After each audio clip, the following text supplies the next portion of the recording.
une sacoche à bandoulière, double pochette selon vos envies. Aujourd'hui, une sacoche à bandoulière composée de 2 pochettes. Elles font 15 cm de haut sur 11 cm de large pour voyager léger. Le rabat s'ouvre et se ferme grâce à un bouton pression en résine.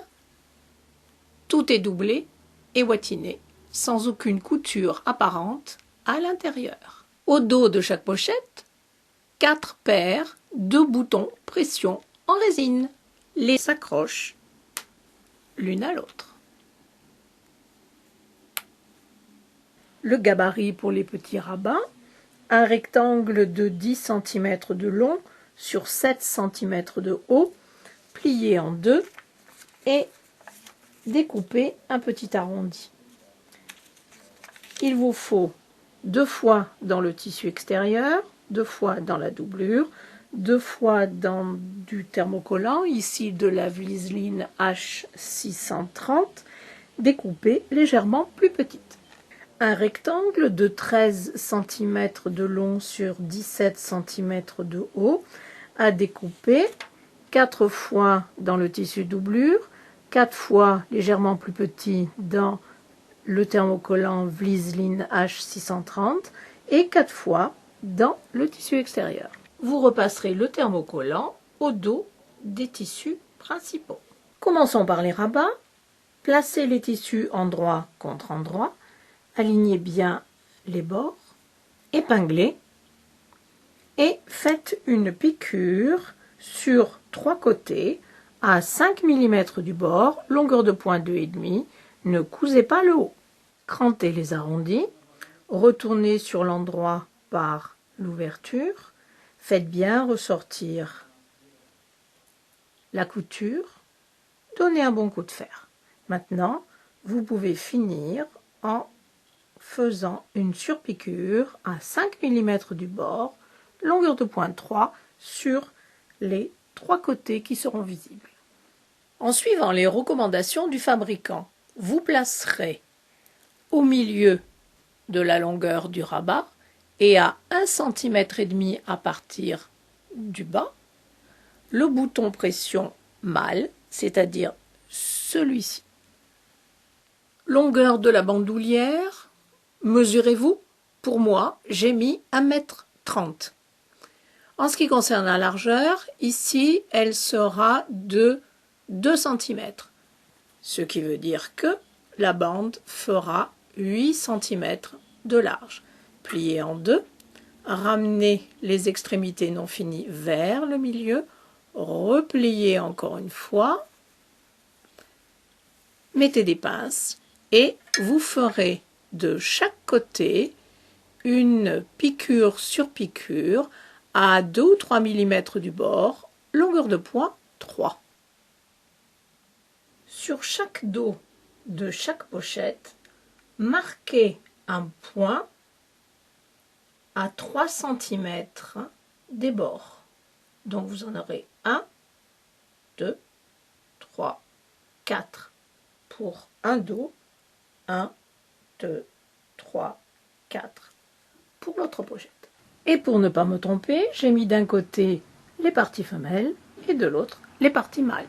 Sur un des dos, placez les extrémités de la bandoulière à 1,5 cm de chaque côté. Le joli côté de la piqûre sera endroit contre endroit. Faufilez maintenant les extrémités à l'intérieur de la marge de couture, c'est-à-dire à 2 ou 3 mm du bord, longueur de point 4. Placez le rabat au milieu, endroit contre endroit. Procédez de la même manière pour placer le second rabat sur le second dos. À l'intérieur de la marge de couture, faufilez chaque rabat pour le tenir en place. Laissez-moi vous montrer maintenant comment coudre. Tout simplement, une des deux pochettes, nous allons prendre comme exemple la pochette avec la bandoulière parce qu'il y a le plus d'épaisseur. Donc prenez morceau de doublure, endroit contre endroit et pour le moment, alignez simplement les deux bords supérieurs, épinglez et faites une piqûre à 1 cm du bord, longueur de point 2,5. La même chose avec le devant de cette même pochette, endroit contre endroit.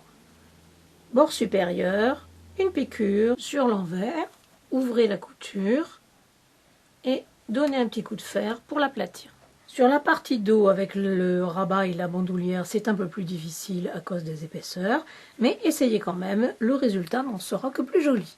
Placez maintenant les deux parties endroit contre endroit. Attention avec la bandoulière, il va falloir la ramener à l'intérieur des deux morceaux. Alignez tous les bords, mettez des épingles. Ramenez la bandoulière bien au centre pour qu'elle ne soit pas prise dans les coutures. Faites bien correspondre les coutures entre le tissu doublure et le tissu principal des deux côtés. Faites maintenant une piqûre tout autour à 1 cm du bord, sauf dans un des grands côtés de la doublure où vous laisserez une ouverture de 8 cm. Coupez les coins pour enlever de l'épaisseur avant de retourner sur l'endroit par l'ouverture. Faites bien ressortir tous les coins et toutes les coutures. Donnez un petit coup de fer. Tirez sur les deux côtés de l'ouverture, les bords se rapprochent naturellement. Mettez 2 ou 3 épingles. Ensuite, je vous conseille de faire un point à la main qui s'appelle le point d'échelle. Il est très facile à faire et donne un résultat parfait. La couture est nette et bien plate. J'ai fait un tuto technique à ce sujet. Le lien vous sera donné dans la boîte de description en dessous de cette vidéo. Pour la surpiqûre finale, je vous conseille de mettre la petite pochette sur l'envers et de bien faire ressortir le bord. De cette manière, vous pourrez facilement surpiquer sur l'endroit, longueur de point 3 à 5 mm du bord. Et voilà une jolie surpiqûre de fait. Maintenant, nous allons placer la partie femelle du bouton pression du rabat. Pliez le rabat autant que vous voulez et marquez l'endroit où placer l'autre partie. Faites un pré-trou parce qu'il y a plusieurs épaisseurs. N'oubliez pas de bien passer aussi à travers la doublure. Et voilà le résultat. Un petit coup de fer et nous aurons fini. Cette petite sacoche est maintenant finie. J'espère que ce modèle vous aura plu et je vous dis à bientôt. Au revoir.